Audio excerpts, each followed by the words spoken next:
That's right, I deleted Adobe Photoshop. And today we're going to take a look at the best Photoshop alternatives. Let's check them out.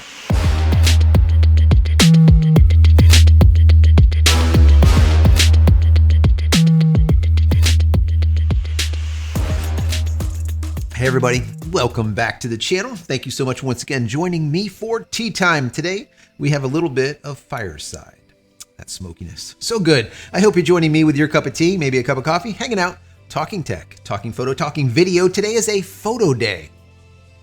We're gonna be talking about Adobe Photoshop, to be specific, and alternatives thereof.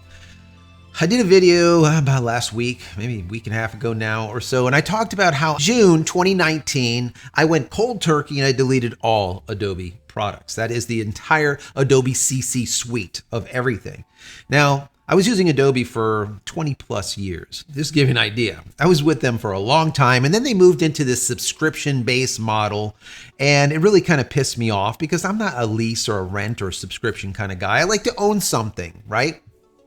I think it's very important. That's number one. Number two, Adobe, I shouldn't say they started to become, but they always were a really nasty, corrupt company that used to do and still does nefarious things, right? Just really kind of shitty stuff, all right? And it's just, I'll get into that in just a second. And that was another factor of me saying, you know what, I'm not supporting this company any longer.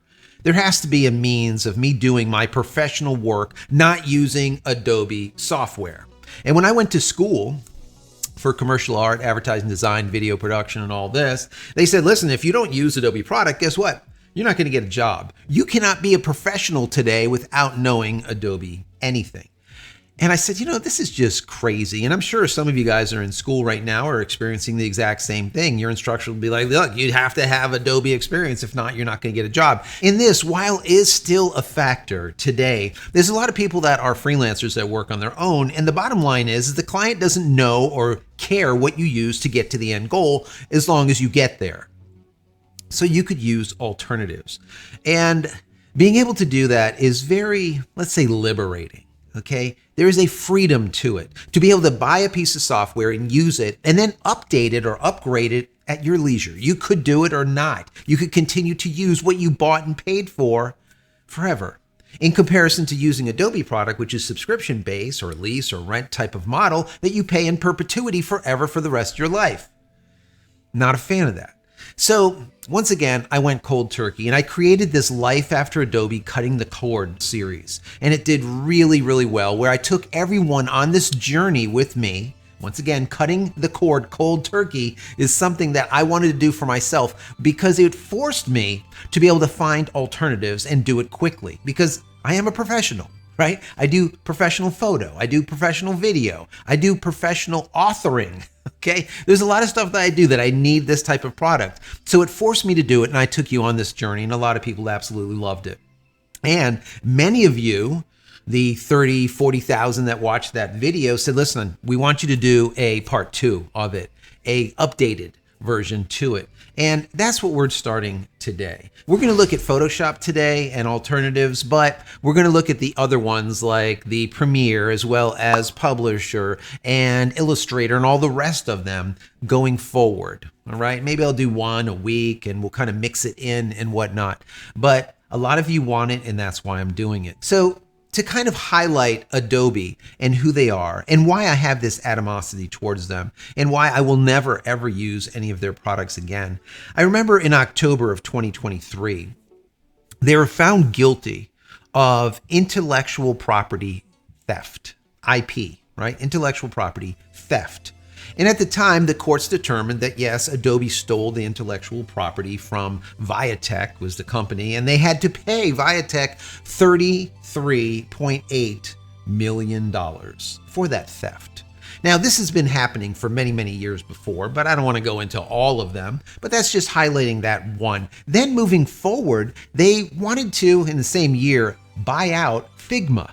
Now, if you don't know, Figma is like a collaborative design tool that's online.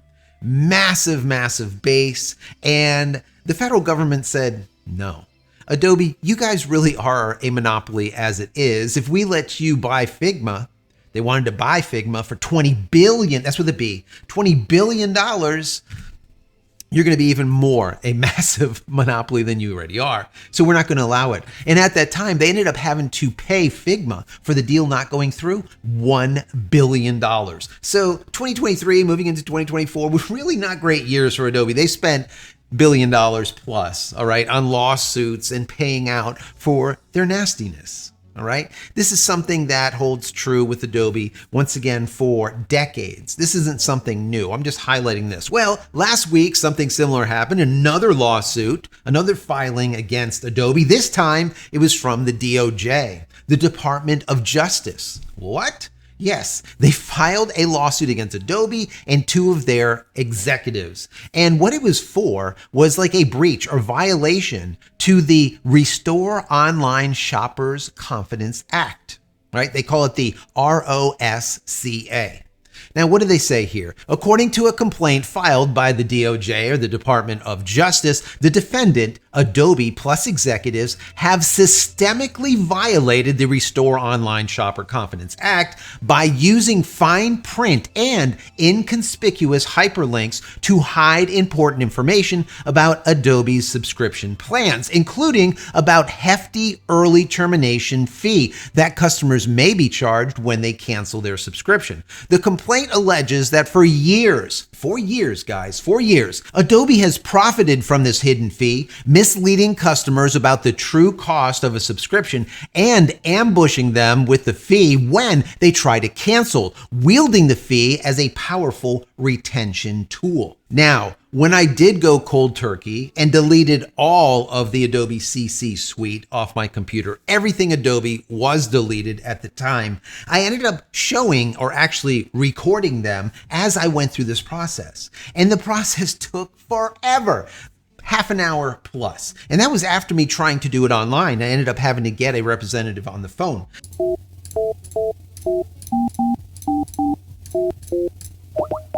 You've reached Adobe Customer Care. I spoke to one representative. They went through all of this hoops back and forth of why I shouldn't cancel and all of this. And then finally, they put me on to this other guy who was like, I would say a psychoanalyst.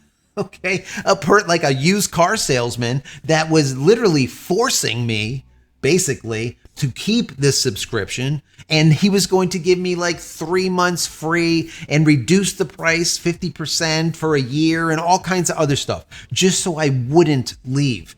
They made it extremely hard, literally over a half an hour to be able to get this thing done. But when it was done and they canceled it, let me tell you, it was canceled. Because when I went into the software that I had on my computer, Photoshop, and I think it was Lightroom or something, and I went to take a look at one of the pictures and edit one of the pictures, it said, hey, you can't do that. You don't have a subscription. You need to get this subscription ironed out before you start editing this photo. I'm like, holy crap, literally within minutes. So it obviously sends it down the line that this thing is no longer subscribed to and I couldn't use it anymore. Maybe some of you guys had the same experience. You're literally held hostage. All of your old work, you can't do anything with it. All right. That was what was happening back then. How it is now, I really don't know because I haven't deleted them in 5 years now or so. Thank God I did. I never went back. And I think anyone that's out there that's currently in the same spot as I was, where you just don't want to pay in perpetuity, just continuously pay these people, number one. And plus you're supporting this absolute obnoxious of a company, corrupt, and just a horrid company. That's my personal opinion. Whatever you think about them is fine. If you want to put down below that I'm crazy and that Adobe is just absolutely angelic, please do so. Okay, I don't mind it, right? So anyways, today we're going to get into some of the alternatives that I used and some of the alternatives that you can use if you want to get something free or if you want to actually pay for a product. Now, before we get into it, I want to say that paying for a product, in my personal opinion, is the best. Free is okay. But when you pay for something, right, you get it. And then what ends up happening is it forces the company, all right, to do better. It forces the company to not iterate, but to innovate. They have to coerce you with their new version, version 2, let's say, so that you purchase it or you upgrade to it. Whereas the Adobe model or any of the subscription model basically allows them to sit on their laurels and do jack shit. And the reason being is they're going to get money anyways if they do any updates or not. It doesn't give them any incentive. It doesn't incentivize them to do better. All right. So I really like paying for products, but I want to pay on my own terms. Pay for something. If I want to upgrade to version 2, I do. If I don't, maybe I'll wait to version 3 because version 2 doesn't have enough niceties in it for me to warrant that additional expense. That's my personal opinion. But if you want free, I'm going to give you some great alternatives for Adobe Photoshop that are free, 100% free. Now, before I get started, I want to say that if you enjoyed this content, even in the least, throw it a thumbs up. That'll be very helpful. Don't forget to subscribe. And if you are already, I appreciate you. Thank you. Click this little button over here, this notification button. So when I go live or when a new video comes out, you'll be notified of it immediately. Matter of fact, tonight, the JC Live program will be on at 8:30 p.m. Eastern Standard Time. Join me. Also, if you want to say thank you for all of my hard work, there's a little thank you button. You can click on that. Give $1 or $2 if you like. If not, that's perfectly fine. Consider becoming a member of the channel. That would be even better. Also, if you haven't downloaded any of my ebooks, I have some really good ones for you. 100% free, just for you being here. Go to JCristina.com/books. Once again, JCristina.com/books. And if you want to see more content about Life After Adobe Cutting the Cord, I put together a series right here. There's a playlist. Don't click on it yet, but when you're done watching this video, click on that and you'll see all of my past videos that I've done about this. There's a lot of good information over there. Helpful how-tos, tips, tricks, what to do, what not to do, and the why behind all of it. So let's get right into this. Let's start out with GNU Image Manipulation Program. What a crazy name, right? It's called Gimp. Many of you know what the Gimp is. It is multi-platform. You could use it on Windows, you can use it on Mac, and yes, you can also use it in Linux. I absolutely love Linux. And I think I'm going to do a series or at least a few videos just on Linux and using different software in Linux to do professional work. So stay tuned for that. Once again, subscribe. That's very important. Subscribe. Anyways, the Gimp, once again, is cross-platform, but what it is basically a lookalike to Adobe Photoshop. Now, is it as clean? Is the GUI or the graphical user interface as good as Photoshop? Absolutely not. Does it do everything that Photoshop does, like the AI stuff that it has and all that now? No, it doesn't. But as a photo editor that's free, that you can install on any platform, it is mega powerful. You can use that with absolutely no question for, I would say, 80 or 90% of the folks out there. No problem. You'll be able to use it. Now, if you're used to using Photoshop and you're moving into the Gimp, well, there's going to be a little bit of a learning curve. That's just the way it is. A lot of these programs are like that because they're not going to be identical, right? They are their own standalone products. They look alike, and matter of fact, they will load in a lot of the Adobe Photoshop images, right? So if you have a PSD file, you can load it in and start working on it. So it ends up being a really good platform for photographers, for scientists, for illustrators, for people that are doing sophisticated types of rendering. It works great. So definitely check out the Gimp. It is free. Matter of fact, I'm going to put a link down below in the pinned comment as well as the description. So if you're listening to this, don't worry. You don't need to write this down or anything. Just go down there. You can just click on that link. It'll take you right over where you need to be. And I'll do that for all of these programs to make it very easy for you. Now, the next Adobe Photoshop alternative would be Pixlr. That's Pixlr. And I did use it for a couple of months back in 2019 and 2020. And I did also test it out just last week. Now, it is just super basic. So if you just need absolute, just bare minimum photo editor, you can take a look at it. You can find it over on the Google Play Store. Now, you can also pay $2 up to $13 a month, and it's going to unlock a lot more features. But now we're getting back into a subscription model, and I don't do subscription models. Not very often, at least. So for me, I wouldn't recommend the subscription side of it, but the free, it might be just enough for what you need. Check it out. You can download it once again to your computer. It is found over on the Google Play Store. Now, the next one is Corel PaintShop Pro. I love this program. I used PaintShop Pro for a while, right after testing out a multitude of software alternatives to Adobe Photoshop, and it is literally almost a one-to-one. I did a really good side-by-side comparison of this software, and I edited a photo. I did every single edit simultaneously on both. So what I did on one package, I did on the other. What I did on Corel, I also did on Adobe's Photoshop. All right. So matter of fact, let me run this so you can see it. Now, as you can see, we started out with the exact same image. It's running extremely quickly so that we go through it at a faster pace, but I'm doing the exact same photo editing technique, both on the Corel PaintShop Pro as well as the Adobe Photoshop. And I'm doing them in two different windows on the exact same computer simultaneously.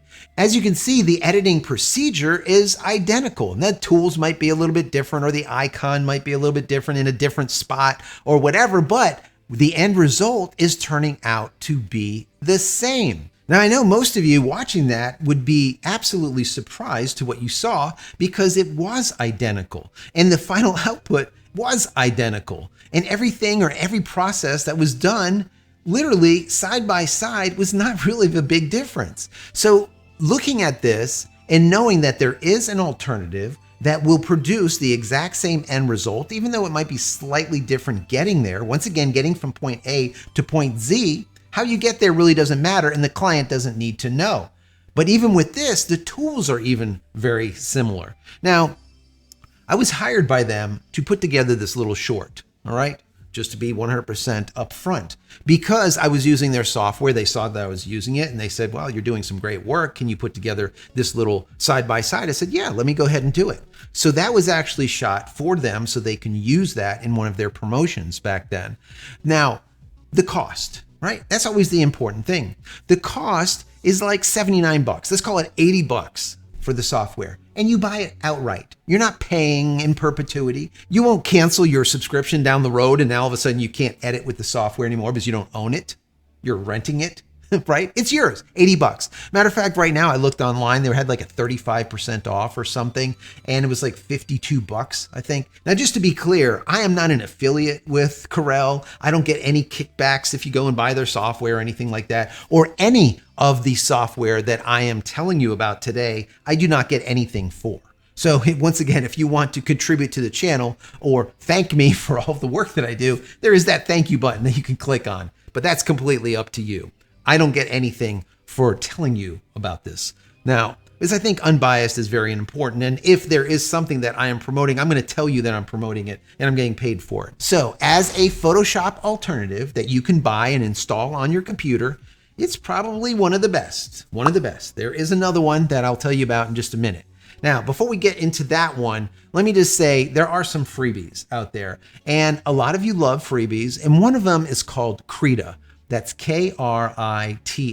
And it is not really a Photoshop alternative. And the reason being, it's more for people that are painting or sketching, whereas Photoshop does more manipulation. You can add text and do all this type of stuff. So I bring this one into the mix because I know there's some of you guys out there that only do illustration or painting or some type of drawing with Photoshop anyways. And that's one of the other things. Photoshop is a massive software that has so many tools and so much in it that will take a lifetime to be able to master or to use all of them. Most people will never use all of them. And so it's very bloated, all right? And most of you will only use a small portion of the software anyways. So if you get another piece of software that only does X, Y, and Z, and you only need it to do X, Y, and Z, it makes more sense than getting this massive program that does from A to Z, because you don't need it. Everything gets convoluted. It's just too much. You don't need it, right? So that's why I talk about Krita here. Now, Krita, once again, is free. I do think that it's fantastic. It is cross-platform. Once again, it's for like drawing and painting, illustration, that type of thing. You can use it on Windows. You can use it on Mac. You can use it on tablets. You can also use it in, yes, Linux. So I think that as a freebie, it is definitely something to look at if you need to do X, Y, and Z. not everything. The next item would be Photopea. That's photo and then PEA, Photopea. This thing is just amazing. It is an online piece of software. It is a SaaS product. It is a software as a service type of product, but it is free to use with the caveat that if you do not want to see advertising on the side of it, because advertising makes you nuts like it does me, you could pay about $8 per month or like $50 for the entire year to use it. And then you won't have the ads and you end up with some additional functionality. So instead of just getting the ad removal, but you also, instead of having like 500 megs of online cloud storage, you will get 5 gigs of online cloud storage. I don't use that anyways, but I like to contribute to companies like this because they're giving you the full-blown package, right, for free, and then putting ads on the side and they're getting ad revenue, and that is it. The GUI is a little bit less pretty. It doesn't do everything that Photoshop does, but once again, you might not need it to do everything, and that's something that you have to look into. But if you're just simply doing photo editing, maybe some collage work or something like that, this is more than sufficient. Now, what is the creme de la creme, in my personal opinion? What am I currently using as a Adobe Photoshop alternative? Well, the answer to that is Serif's Affinity Photo.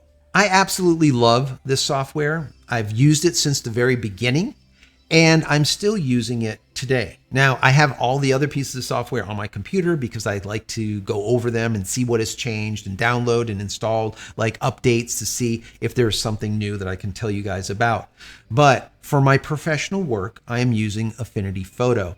Now, the folks over there at Affinity, they did reach out to me and say, listen, can you come aboard for our 2020 shutdown event? And matter of fact, I will put a link to that down below because it's a lengthy, like 30 some minute educational piece where you can learn how I do compositioning using Affinity Photo. So instead of me reinventing the wheel here, you can go and take a look at that. Maybe I'll put the link over here, or I'll put it down below in the pinned comment and the description. So check that out.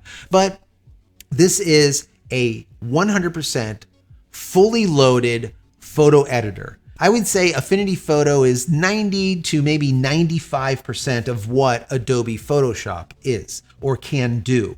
So with this software, you're not going to get the AI stuff, but pretty much everything else. And the layout is very, very similar to Adobe Photoshop. The GUI, the graphical user interface. So when you go into Affinity and start using it coming from Adobe Photoshop, it's kind of like a no-brainer. There is a little bit of a learning curve. There's some things that are in different areas and you have to do things a little bit differently with certain things. But for the most part, you're gonna get in there and just simply work, all right? And not have to do too much of that learning to be able to get your work done. I would say for 95% of the people out there, they really won't have to learn much to be able to get any of their professional work done, just like me. Now, the software is $70. It's a one-time payment. Right now, they have a discount. I think it gets it down to about $35 for the software. But $35, something that you're buying, you're paying a one-time fee on. I mean, that's nothing. It's absolutely nothing. And there are other Affinity products out there. You have not only your photo, but you also have your publisher as well as Illustrator, your alternatives to the Adobe line. And I'll get into those in a future video. But just for the one piece of software, the Affinity Photo, figure let's say $35 for it. All right. And you own it forever. The only thing that they do is this. When there was an Affinity Photo version 1, when they made a Affinity Photo version 2, now not the version 1, 1.1, 1.2, 1.3, 1.5, any of the 1 points you would get for free. When they went to the version 2, now there was a fee to upgrade. So that's how they do it. They do full incremental upgrades. So it'd be 1, everything in the 1 dot line you get for free. And then once you get to 2, you would pay an upgrade fee. So let's say $20, I don't know, $30, something cheap. You get that upgrade, and then all through the 2s, 2.1, 2.2, all the way up to 2.9, whatever it is, until they get to version 3, you're going to get for free. And then once again, you do an upgrade on a full release. And I like that because now you're paying them for their work. And since the old versions still work, you can use a version 1 today and not have any problem doing so. You own it. You don't have to worry about now all of a sudden things don't work and you can't even access your photos anymore. Okay? It's very important to me to own my software and not be beholden to another company, and especially not store my images on their servers and now I can't even get to them anymore. Ridiculous. Absolutely ridiculous. I can't tell you how many images Adobe lost of not only mine, but other customers out there. Years back, I did a whole video just on it. There was a whole bunch of people, they just literally just lost hundreds, thousands and thousands of photos just gone. Videos gone. So that being said, keep your work on your computer and then use a product that you can either download to your computer or use online as a SaaS product. Free is good, but I once again like to pay because it gives them motivation to once again not iterate, but to innovate. They being Serif Affinity, had to now motivate me to go from version 1 to version 2. All right. Now, how do you do that? By making a better product. With Adobe, what are they motivated to do besides steal your money every month? Nothing. Absolutely nothing. Now, on a side note, a company called Canva. I'm sure a lot of you know who Canva is. Some of you, I'm sure, use Canva to put together maybe a book or a little card or an illustration of some kind. Canva is really good. I didn't put them in the mix here, but I really could have, because they do have a very, very basic photo editor built into it. But Canva, the company Canva, actually bought Serif or Affinity. This was a year back or a couple of years back for $380 million. And at the time I said, oh, here we go. We're going from this just simply buy the product into this subscription-based model. Now, Canva has a free, but they also have a subscription, right? So it had me worried. It had the entire community worried. But thankfully, Canva did not go down that road. And they held true to the Affinity model, where you can buy it and have it forever. Upgrade if you want, don't upgrade. Doesn't make a difference to them. I think that is perfect. And once again, they're holding true to that model. Just to give you an idea with Canva, I actually tested Canva a few years back when I wrote this book, How to Create a Digital Fort Knox Backing Up Your Digital Life. I said, you know what? Let's go ahead and try Canva. So I ended up upgrading from the free version to the pro version. Okay. I did that. And I said, you know what? Let's go ahead and give it a shot. I made this entire book using Canva. It was one of those tests that I did. Now, of course, I could have used an Illustrator type of alternative like Affinities, but we'll once again get into that in a future video. But I said, you know what? Let's go and give it a shot. And it worked out great.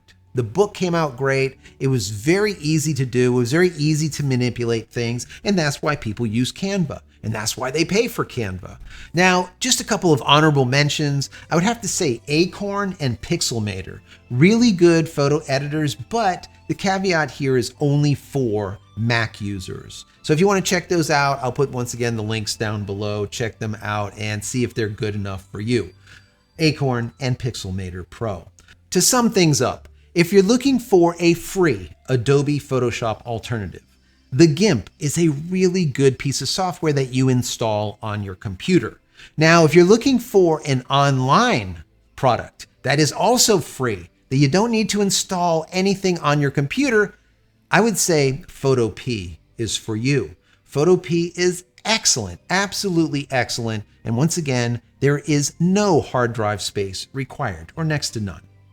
Now, if you're looking to pay, I would say the runner-up would be Corel. Corel's PaintShop Pro is absolutely amazing. And like you saw in the demonstration, it's literally a one-to-one.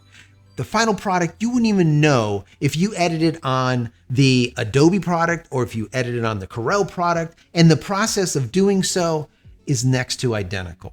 So I would say that that would be my choice as a runner-up. And I think that you should try it out. Download the trial, test it out, see if you like it.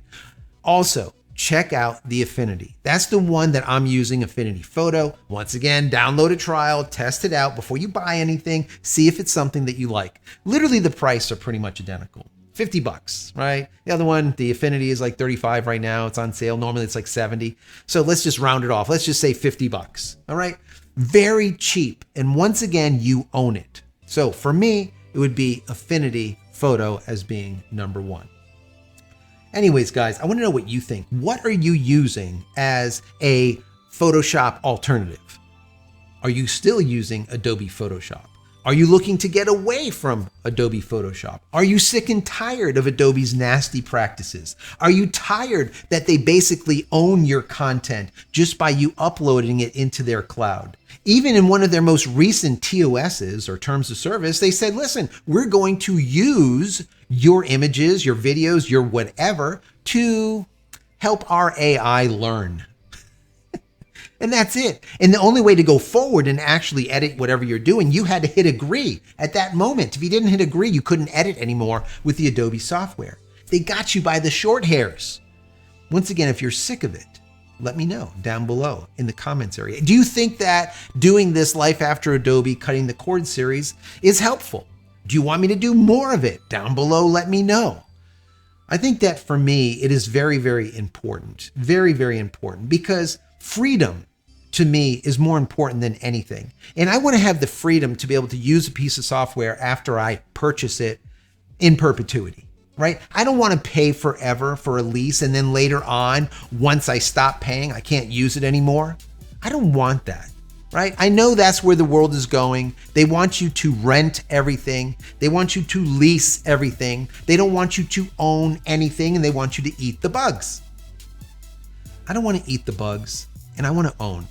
That's my personal opinion. What say you? Down below, let me know.